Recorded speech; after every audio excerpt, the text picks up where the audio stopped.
Dr. Charney is the founder and medical director of Roundhouse Square Counseling Center in Alexandria. He specializes in anxiety and mood disorders, couples and family therapy, as well as attention deficit disorder in adults.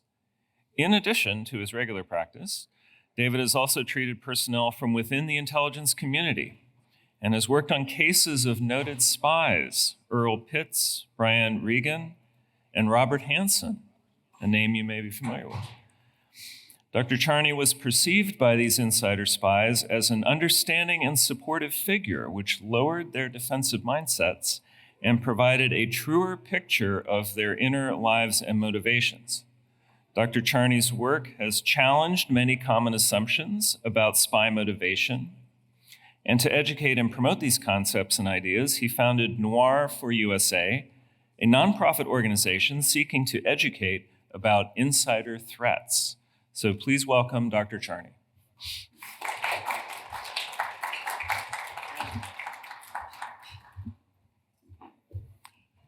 Thank you. It's good to be here. John Russo actually makes my life a little easier because he handled one issue that I always have to deal with lay groups and even insiders is the aliveness of spying today. He laid out the threat across a huge dimension of life in the United States. My story today is how to counter insider spies. And because of the great advances in technology, artificial intelligence, machine learning, I believe that we can apply all of these concepts to helping protect us from spying. And I'm hoping, because I will be getting into some equations during the course of my talk and some symbolic logic and calculus, that you'll be able to relax. I'm not doing that at all. I don't believe in that. You'll see why. Because the way I think of any big problem is that if you can precisely and accurately define the nature of the problem first, then you're 50% of the way to solving it. My experience is kind of unique, and how I got there, I'm not really sure. But I have it now, and I would like to pass along to all of you some of what I learned. Next slide. As John Russo said, spying is a big problem, and I'm agreeing with that. The one thing that he didn't say that I picked up from working with so many people in the IC, the intelligence community, is that even though the detection is regarded as like the sum of everything that everybody wants to be working on, it actually doesn't work very well. Most of the spies, this is what I call a dirty little secret of the intelligence community and counterintelligence, are discovered because somebody from the other side comes over to our side with enough hints and information so that the Bureau can do what it's very good at to figure out exactly who it is. So the way I like to describe it is that some KGB guy in Moscow gets tired of eating borscht every day for lunch. He wants a Big Mac, and he's going to come over, and he's going to help us find those bad guys on our side. Next slide, please. Now, how did I get to be an expert in this weird area? Well, I was trained as a shrink. I was in the Air Force for 2 years, 1 month, 3 days, 12 hours, and 7 minutes. But I did have the experience the first year at a SAC base, nuclear weapons, but the second year was here at Andrews Air Force Base. And that way I got a number of cases from NSA, and that kind of put the interest in me about the whole world of intelligence. And I really wanted to do something in that world after I separated from the Air Force, started up my private practice in Alexandria, Virginia. And I thought, okay, the nearest big agency is CIA. I'll go for that one. Well, I got an application that was about that thick. They wanted to know everything about my mother, my toilet training, it went on and on. And I just couldn't do it. I was so busy with starting a practice, I had to put it on the side. Next slide, please. Well, years later, when I set up a larger practice and I was recruiting people, I got a call from somebody when I was all filled out, social worker applicant, and I just had to give her an interview because she dropped a name on me of my best buddy in New York where I went to a residency. She had everything you would want in a social worker, every nice quality, and I said, I got to make room for her at the table. About 8 or 9 months later, I get a letter from CIA telling me, you're approved to get referrals from our medical department. What? What? I didn't apply. And plus, don't they investigate you? Mystery. Eventually, I found out that Judy's mother, that social worker I told you about, her mother worked for the CIA. Her mother stood up the first employee assistance program. She knew about me, and without my knowing it, put me into the pipeline, and boom, now I'm getting my dream experience of being a consultant to people from CIA. I got to know the CIA very well over about a decade. All the different divisions of it. I thought of them as tribes. Each of these portions of the agency, they're wired very differently from each other. Okay, swell. 10 years go by, I have my immersion into the field of intelligence. Now, bear in mind, I was trained not to ask any questions about classified material. And every patient I saw was also trained, don't talk about anything classified. But you can absorb a whole lot about the culture, the interactions, all kinds of other things in open source when your mind is open to it. So that was cool. And I also hired a number of psychiatrists from the government because they were trained to be psychiatrists, do therapy, but they didn't get a chance in their government jobs to actually conduct that sort of work anymore. They were getting a little rusty and they wanted to preserve their skills. So they would work for me as a moonlighter, meaning that they would come in the evening and see maybe 4 or 5 cases, and that way they'd keep their hand in. Well, one of them was Larry. He worked for the State Department. And he couldn't help but notice that I was doing a lot of CIA stuff. And after a couple of months, he said, David, can we talk? Yeah, Larry? David, I don't work for the State Department. Oh? I work for CIA. Oh. Well, that was so interesting to have a buddy now that we could sort of chat back and forth about that stuff. Another couple of months goes by. Larry says, David, can I please talk with you? I said, oh my God, now what? He says, I was playing squash with a friend of mine who's a lawyer over the weekend. And that friend of mine said, Larry, we have this very interesting case that came into our firm. We'd like you to be a consultant on it. Yeah? They told me that it was an FBI special agent who turned out to be a KGB spy. Whoa, Larry said, that is very interesting. But hey, I've got a conflict of interest. I work for the government. I think I know somebody who might be able to help you. That turned out to be me. That was my first spy case. Again, I'm talking about these weird accidents that got me into knowing about all this stuff. Did I want to do that? I was conflicted. Why? Well, when you work in association, let's say with an intel agency like CIA, you form attachments and loyalties, and the idea of working with somebody who is an enemy of that agency and what it stands for, whoa, that's on the one hand. On the other hand, how much is known about what really drives and motivates spies? Not a whole lot, I could tell, from what I knew. And if there was a chance to get to know somebody deeply, that would be unique, special, and it would make possibly a contribution to the national security. And I just felt, okay, I just got to do this. Next slide, please. Now, the problem for government shrinks is that they have limited portfolios of what they can do.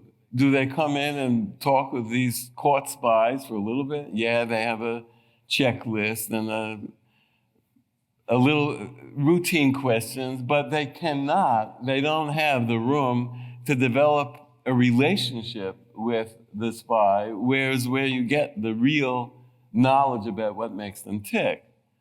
And what I did learn along the way is that working for the defense, which is what I had to do to learn about all of what I learned, gives you the access. And access is key because nobody can get access to a court spy unless they have special clearances or they work for the defense. Who knew that? I didn't know that at the beginning. I learned it. But anyhow, that's what gave me the access. Next slide, please. And there I'm meeting with Earl Pitts. Wow. I was thinking a lot about what to do with him because when I talked to his attorney, I was getting feelings that there was a real potential for suicide here. He was really a broken guy. And I'm thinking, oh, well, yeah, I deal with that in my office, but how do I do that in a jail cell where I don't have the authority? I can't prescribe, really. What am I going to do? And I had the germ of an idea at that point. If I could persuade Earl to be open with me and let me know what was in his mind when he crossed that line, that would be a partial atonement for what he had done that was bad if he was open to seeing it in those terms. And I presented it to Earl. And he said, and I quote it there, "I'll be your guinea pig." So he was my first spy that I was able to learn about in a very intimate way. Next slide, please. But I didn't stop with one. I could tell you very interesting stories about how I got into my second, third, and fourth spy. I'm not mentioning the fourth one because I really can't. But my second one was a notorious spy, Robert Hansen. Lots of the movies and made-for-TV things. He really was bad in the sense that about a dozen people that worked for us within Russia were executed on account of him. So we're not talking about a good guy here. And Brian Regan, I can mention him. I won't go into the detail there. Next slide, please. Now, you know how I did this? I was applying what I knew from my private practice of psychiatry, that the more time that you spend with somebody, you get to know them. And I was able to do visits to the jail cells, which is very hard to do. It's very unpleasant to go into a prison. There are metal doors clinging and clanging behind you as you get deeper and deeper into the place. It's really suffocating spiritually. But hey, I could get in there, meet with these guys for up to 2 hours each time and do it once a year. Quite remarkable for a whole year. Once a week for a whole year. Now, what's my secret, which you will not be able to tell from today's talk? What's my secret in my office? I know how to shut up. I can be with you and hear your story the way you want to tell it, as long as you want to tell it until you're done. And if I ask a question, it's kind of soft and open. I'm not an interrogator. And I did that with these guys. Next slide. What did I learn first? Spy is the loneliest person in the world. Think about it. Who is he seeing every day? I'll tell you who. fellow prisoners, the ones that they're allowed to be with, and mostly these are street criminals and so on, not the kind of guys that they are. They will be dealing with the marshals that operate the prison system. They're not the friendliest guys.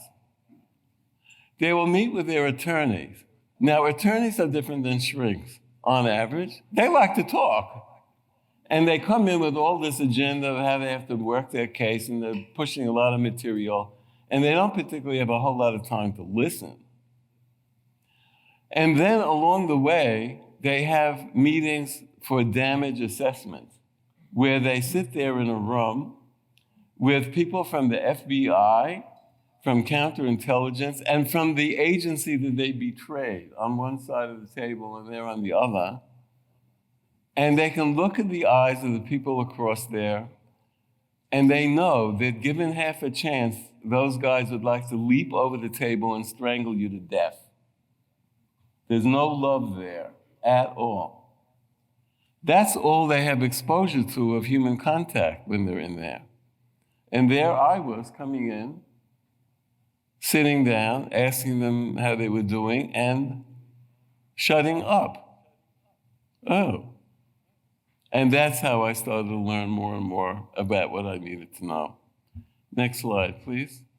Now, hey, if you've heard about all the spy stuff from reading articles and hearing lectures and all that, you always hear about this acronym, MICE, M-I-C-E. And that's an acronym that stands for money. John Russo described all the bucks that are exchanged. That's a no-brainer in a capitalist society. Ideology. That's not so much current because that's faded in the world, but back in the 30s and the 40s, that was a big deal with communism and so forth. Maybe somewhat now with extreme Islamic thinkers, who knows? Compromise.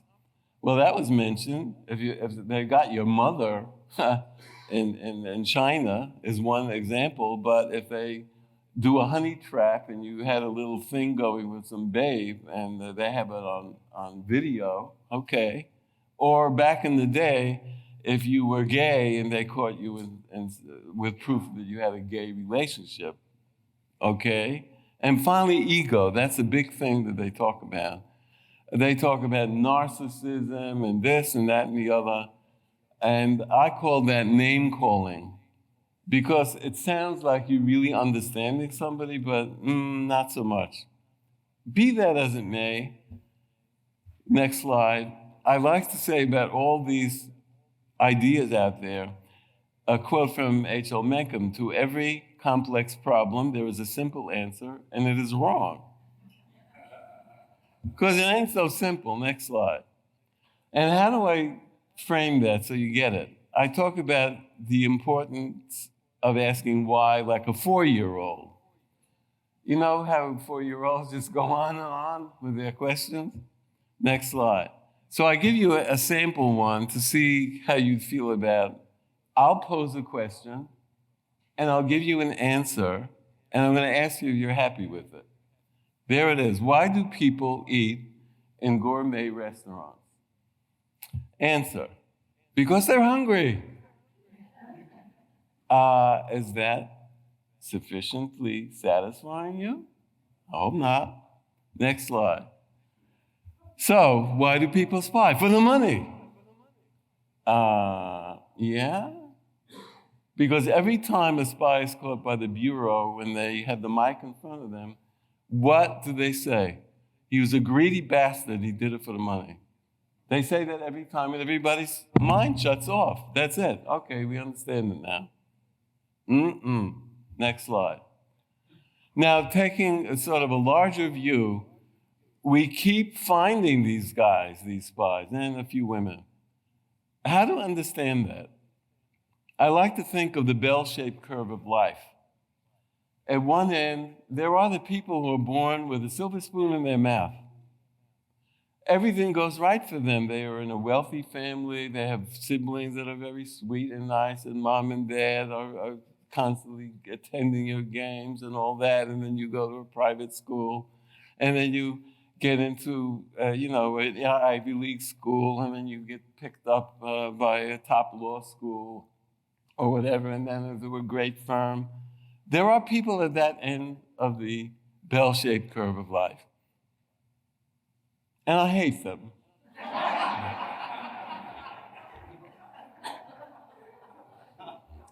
And then there are the people at the other end. And you know them too.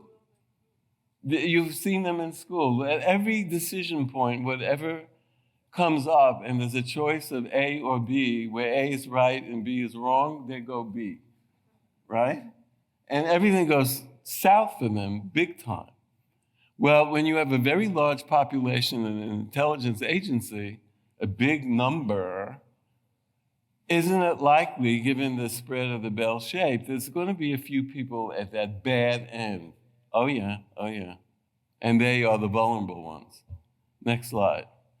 So I call it, where's Waldo? You know, the children's thing? How are you going to find these people? All right, but that's the job of CI, counterintelligence, to find them. But let's not forget the law of diminishing returns. The more effort that you put in, yeah, you're going to get some, and then you put in double the effort, will you get double the results? No.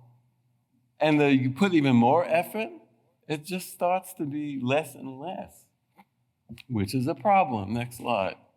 And then what about screening for spies? What are the problems? False negatives being one. That there are some really good ones and you won't catch them. They'll just go right through the filter. But worse than that, in some ways, are the false positives. The people who are not spies, but you're fingered to be a spy. Well, I was honored a couple of years ago to give the memorial speech for a dear friend of mine, Brian Kelly. He taught at IWP.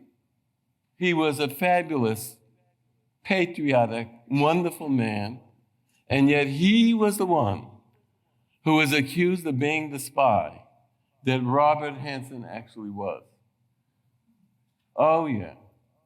And the impact on him and his wife and his family, I cannot begin to describe.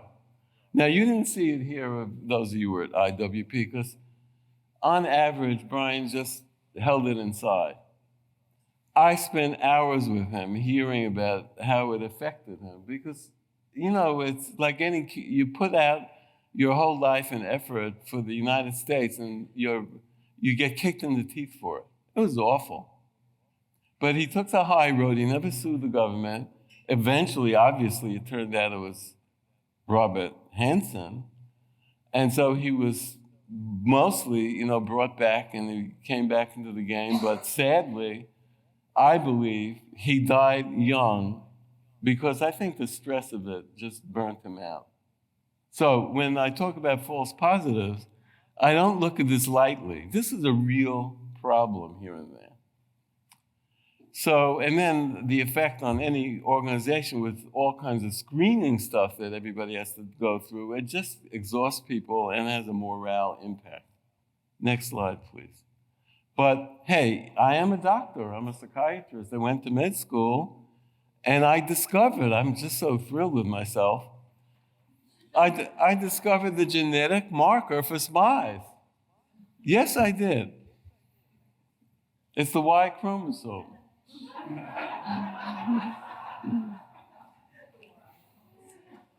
95% of spies, roughly speaking, are men.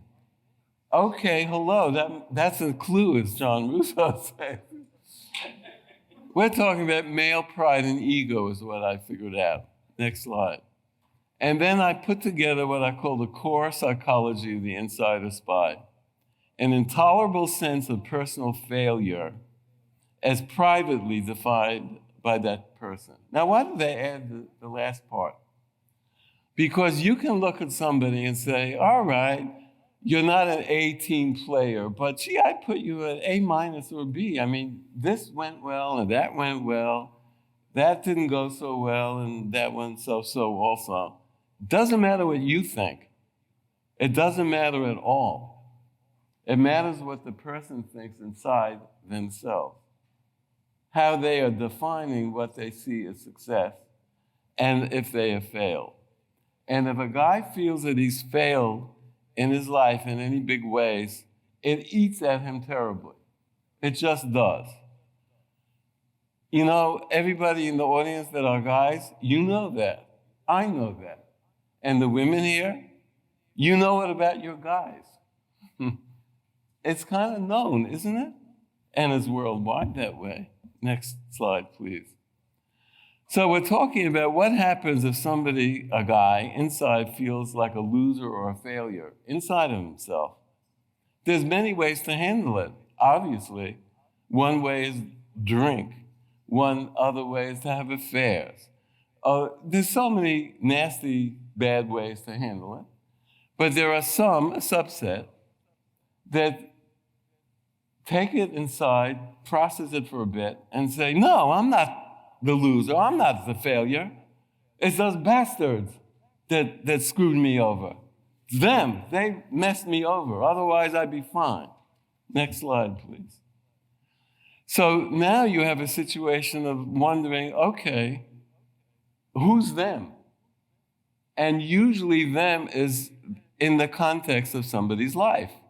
Where are they? Who are they working with? Who are they living with? All that. And the apocryphal thing that we all have heard about here in Washington anyhow is somebody going postal. You've heard that phrase. And it actually happens that somebody working for the post office at night, you know, for 9 or 10 years, stuff happens in his life. And one day he comes in with an AK-47 and he blows away 3 or 4 people because those are the people who screwed him. And maybe blows himself away too. That's the context side. And the psychology of it is projecting outward the inner feeling that you have to yourself, but pushing it outward onto somebody else. Next slide, please. So when we talk about the intolerable sense of personal failure, when you look at the ages of people, a lot of the spies that get recruited are not getting recruited in their early years, but rather after they've had a chance to give life a try and they've run into some trouble and started to feel like they were failures. Next slide. Now, gender differences. Men I've been talking about. You know, men need to be viewed as career successes, good providers by their family. And here's another secret thing. A man can't risk losing the respect of his wife. Why is that? She knows everything about him. There's no imagery there. If you cannot conceal from your wife that you're not making it, you have nothing left. So trying to protect against that is very key. Next slide. What about women? Now, I'm overgeneralizing, and I'm sure things keep changing in society. But if you had to list the top things that we all are concerned about, and there's a list of 200 things that we want in our life, the top ones are career success and success with personal relationships. And I'm just shooting this out, that on average, is all you could say, guys would put the career success first as really important, the top thing, and the relationship number 2, but with women, it's reversed. This is only on average. So I point that out to say that if women have had emptiness in their life, they haven't had a loving relationship develop that makes them feel good as a woman, that also creates that vulnerability and a feeling of failure. Next slide, please. And now I want to talk about profiles, because when I talk about understanding those minds of spies to people, they get all glowy, particularly in the IC. Oh, you have a new profile. You know, a checklist. That if you just check this and this other thing that nobody thought of yet, you know, then you're good. Oh, no. I do not believe in profiles at all. And why is that? Because it's a little bit like a still photo. You can learn a lot from looking even at one still photo. But what I say is, to understand the story, you have to look at them as though it's a movie that is unfolding over time. The movie can start off real swell, and then some bad thing happens suddenly out of nowhere. And then you recover from that, but oops, another bad thing comes in. Well, all of that is shaping people. It's a dynamic story. It's not a profile. Next slide, please. Well, what I learned to do from all the cases is I put together the idea of the 10 life stages of the insider spy, and that shows how the level of tension and agony inside of a person will change through these different stages. Next slide. And the first stage is sensitizing. It's what everybody thinks about adverse experiences when you're a kid growing up, that you had a father who was an alcoholic and beat you, or a mother that was depressed all the time and unavailable, etc., etc. And what I like to say is, if those were determinative, 85% of all people in law enforcement, military, and intelligence would have to be let go. Because they've been so damaged when they were kids, forget about it. I don't believe that. And why is that? Because a lot of people in those fields that I've talked about, including where we all are interested in IWP, you have those tough experiences and you deal with it by saying, I'm going to be one of the protectors. I'm going to make sure that other people aren't screwed over like I was. I'm going to be a cop and protect people. I'm going to be a soldier and protect my country. So they take the lemon and they make the lemonade. And that's most people that I run across. The next stage is different, where stuff starts to pile up on people. Stress spiral stage. Next slide. That's when life happens. The kind of thing where it's unpredictable and yet it just hammers you, it just hits you from, like I just did now. You weren't prepared and blam. But imagine big bad things pile up on you, like your spouse has cancer, your son is caught with drugs, serious ones. Your daughter gets pregnant in high school. Name the bad things that can happen to anybody. But what happens if too many of these things pile up on you at too short a period of time? They overlap a lot. I call that a psychological perfect storm, because that can make you feel like you're drowning. I don't care who you are. I've talked to a lot of audiences, tough guys from the intelligence community and so forth. And I go into a longer list of some of the bad things that can fall on them at the same time. And I start seeing that they sort of look at me with a smirk, yeah, right, huh? And when I mention the fourth or the fifth or the sixth thing, they're not smirking anymore. Because they know people where that's happened. Just a bunch of bad things, Next slide. Well, then I'm talking about the third stage, crisis, climax, and resolution. Well, what am I talking about there? If you get too much stuff piled up on you, then you're not thinking straight anymore after a while. You want a rescue out of it. You want some brilliant thing that will somehow fix it all quickly, please. And that puts you into a weird state. It's sort of a state of passion, of drowning, of anxiety and panic. That's different if somebody's feeling all those things and they're inside the intelligence community because they have access. And if they have this projection mechanism I mentioned before, next slide. So in some cases, some people will have an epiphany. Okay, I see a way out of this. I could cross the line and, boy, they would really see what a smart dude I am. And plus, they're going to pay me all this and get some of that financial pressure. And plus, my wife will see that I'm, doing okay financially. She won't think that I'm a loser, and on like that. It's kind of like spins up, and I call it a bubble psychology, because you're inside the bubble. You're inside a bubble. And you're not getting logic anymore working. It's more like wishful thinking that's a little psychotic. But then you decide you're going to cross the line. And there's the post-recruitment. Okay, I did this thing. They picked me up. It's not so easy to be picked up, by the way. They're not stupid on the other side.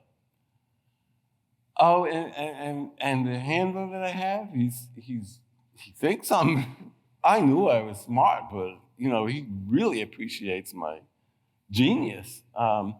And you get all this training and your trade craft and what you have to do and all that, and the kind of really interesting and fun stuff. Hey, next one. As you might guess, no crisis lasts forever. And then you have the morning after stage. Basically, the famous question, what was I thinking?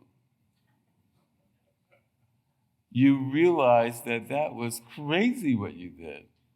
But you also are realizing that the solution that you figured out is not making a whole lot of sense given what you're coming to understand, that you are stuck and trapped. Oh, you could go to your KGB handler and say, you know what, Dmitri, I don't know what was in my mind. Yeah, we're good friends and all that, but I just really don't think. Oh, right, yeah. Do that with the mafia. Don has done you a favor.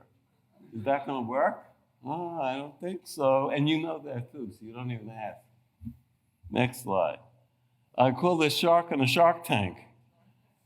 They can swim fine with each other, any shark, but if one gets nicked and starts to bleed a bit, they will turn on that shark like prey.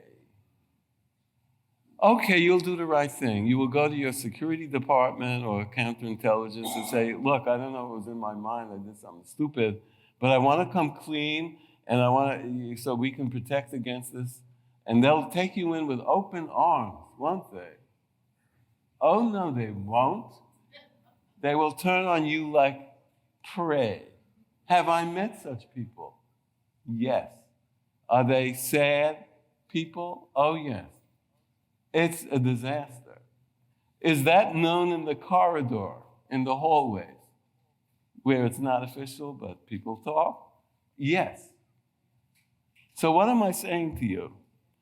Once you've crossed the line, you can't get out of it from the KGB handler, and you can't really come clean because it destroys your life. You are stuck, and you start to realize that you are stuck and trapped. Next slide. So you're stuck with your active spy career. And you gotta live it somehow. So you just have rationalizations that, what I'm doing has a good purpose in the greater scheme of things. And I really can't, there's no way out actually, so I just gotta keep doing this. But what do you have all the time in your mind? Uncertainty. Now, what do I know is a shrink from my practice? What is the worst mental state for all of us? Oddly enough, while bad news is horrible, and we've all had our share, you get the bad news, you get swapped, you're exhausted, you're terrified, and then after a little bit of time, you pull yourself together and say, okay, now what do I do? Now what do I do? Uncertainty doesn't give you that role. And you just don't know what to do. You're twisting slowly in the wind. And if you have constant uncertainty, and now and then I'm sure people, even in this audience, have had that experience, let's say with medical things. Supposing you had a brush with cancer, and they have to do a test on you every month, and the number will tell it's back or it's not back. And you don't know until you have the test. And okay, it's good this time. And you feel great for a day or two.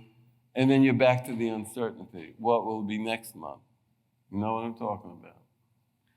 Well, that's what a spy has all the time. All the time. And why? Because he never knows where the other shoe will drop. He doesn't know when somebody will knock on the door and say, flash a badge at you, you're under arrest. And okay, let's say with Robert Hansen, he was so clever that he concealed his identity even from the KGB, so we thought. And that, all this cleverness will somehow protect him. But remember I said, all it takes is somebody from the other side to come over with some clues, and you're toast, even though you did the best you could with your tradecraft.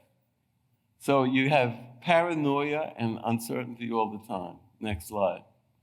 And what I have over here is just one meeting in Vienna that I don't know where I found it, but it's an example of the directions that you have to do to get to a certain location for a meet or a drop site.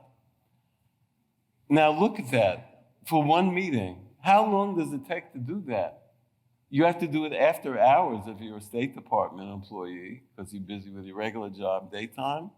That can take you 3 hours of doing the SDR and doing this and that and the other. It used to be fun. It kind of like reminded you of teenagers' games that you would play in camp, but not when you've done it for the 18th time. Drudgery, exhaustion.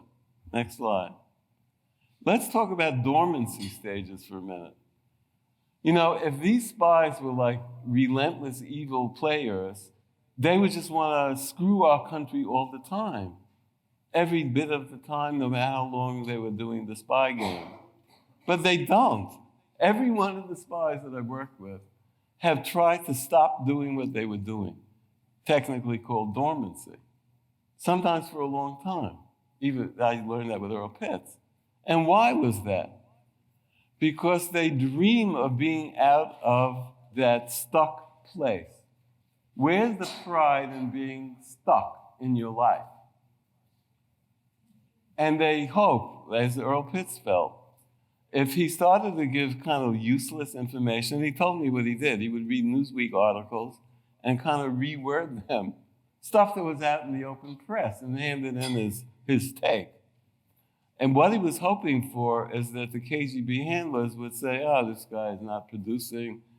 Let's put him on the back burner and we'll leave him alone. He's no good anymore. That was the secret wish of somebody who's going dormant. And then they're smart enough, the KGB, to kind of tug on the leash when it's useful for them, and whoops, you're back in again. Next slide. Pre-arrest stage.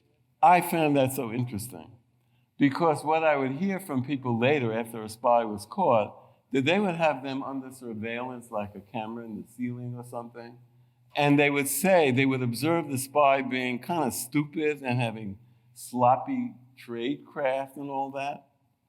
And, what an idiot he is. Oh, really? Is that what's going on? Not really. Why? They're not so stupid. They know what's happening. They know we're onto him, and they kind of really wish to get it over with. So they quit being real tight with their tradecraft. But when you start to think of them as stupid assholes, wait a minute, how come they got away with it right under your noses for 10 years? Huh? That's what I would say. A little bit more complicated. Next slide, please. And then they get arrested, and everything you thought about the spies comes out of their mouth. Robert Hansen was quoted saying sort of snottily, what took you so long? It's like catching a teenager finally who ran up the odometer when he wasn't supposed to drive last night. That kind of snottiness and surly. So it kind of gives the impression of what their psychology is, narcissistic bastards and so on. That's not what it is. It's his third big failure in life. The first failure was things went so well and he couldn't handle his life, and that made him cross the line. And then he discovers that he's stuck and trapped. So he thought he would get freedom, he gets the opposite. The third one is now everybody knows it. He couldn't even be a good spy. He got caught. So he acts like a snotty teenager. Next slide. But then I learned from my guys is that they change when they're in jail after a while, and they get sadder and wiser, and they actually want to help the country, believe it or not. They still feel like they are true, loyal Americans. And I've heard all kinds of observations and advice from all three of them about how things could be done better in terms of catching spies, running intelligence, this and that. But nobody wants to listen to them anymore. Kind of a peculiar final stage. Now, I mentioned the dilemmas of the insider spy. Failure upon failure, 3 of them. Being stuck, terrible. And one last thing, convergence of psychology, which is our opportunity.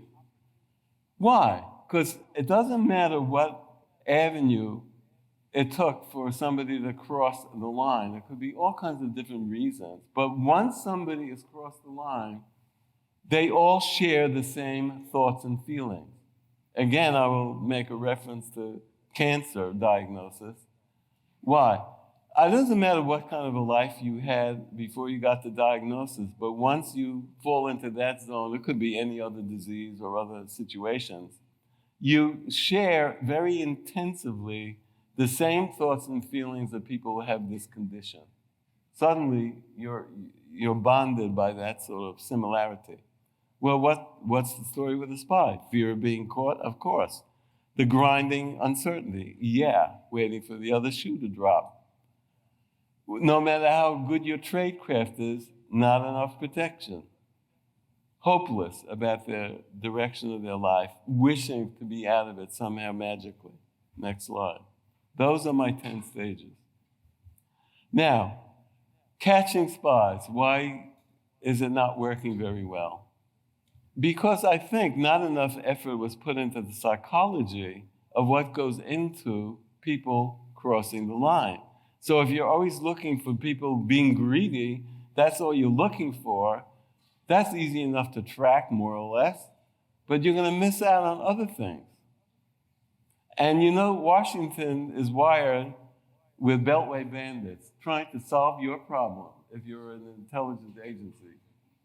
And what do they like to do? They like to build huge technology-based solutions that involve computers and machine learning. Remember, I said that at the beginning. I wasn't going to give you equations, but they will do that when they're making their presentations to government leaders with the kind of promise and hope that their solution this time is going to solve this for you. That's Washington.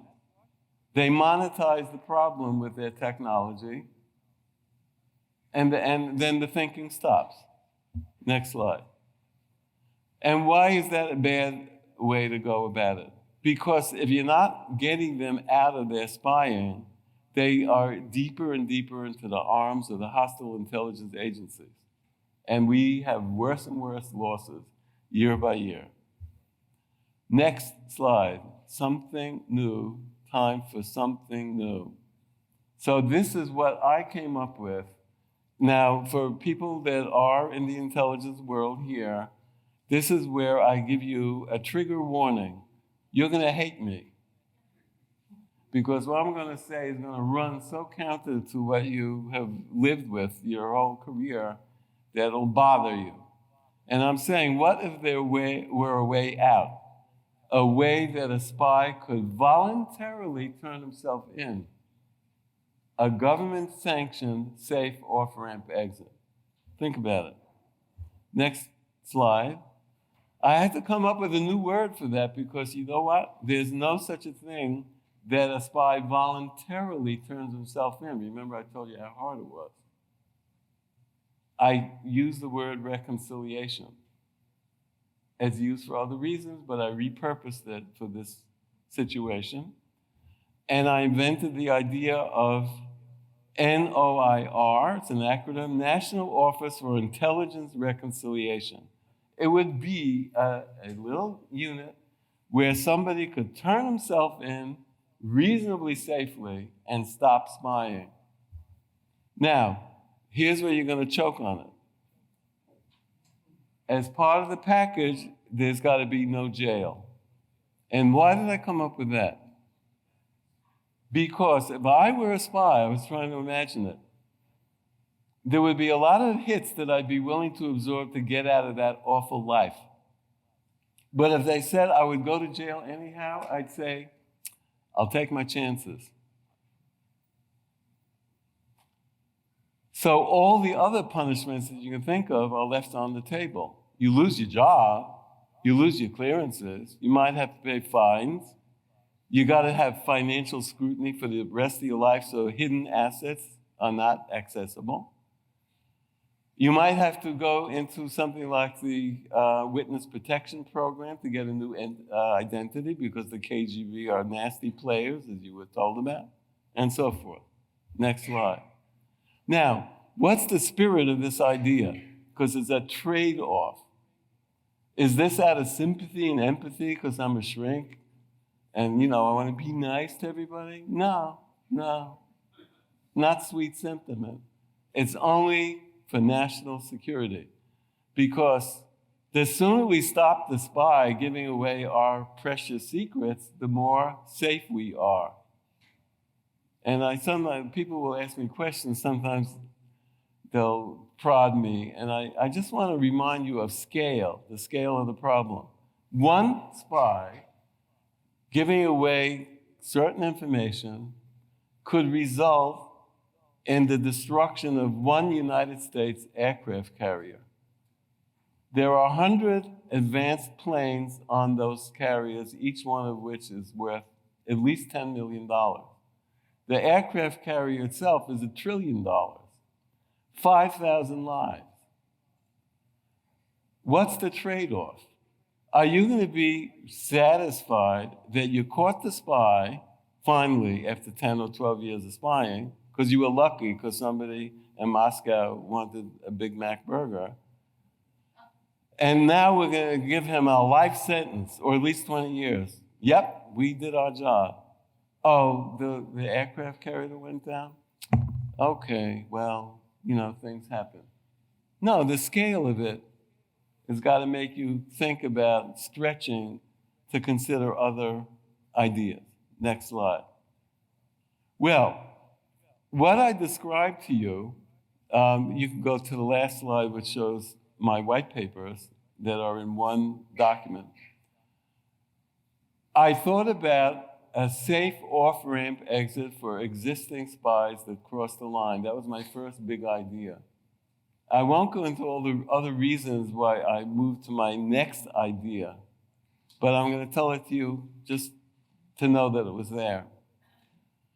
If there's such a thing as a safe off-ramp exit for somebody who's already crossed the line, why not have a safe off-ramp exit before they cross the line?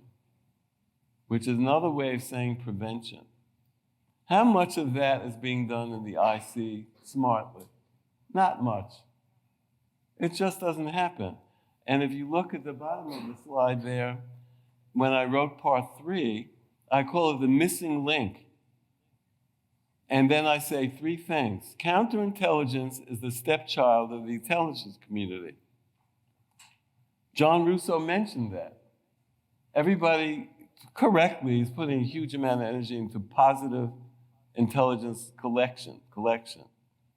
How much respect and attention goes to CI, counterintelligence? Lip service is given. Actually doing stuff where it really makes a difference? So it's the stepchild, and everybody knows that.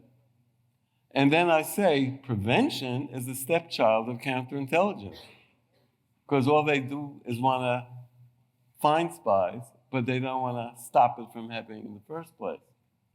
I say detection gets all the love. That has to change. So if you want to read more about it, it's easy enough. I put my website there. It's simple, NOIR, that's the name of my concepts, basically, the number 4, USA.org. And you'll have all my material there for you to look at your leisure. I appreciate your attention, and if there is any time left, I'm willing to take a few questions. No time left. All right. All right.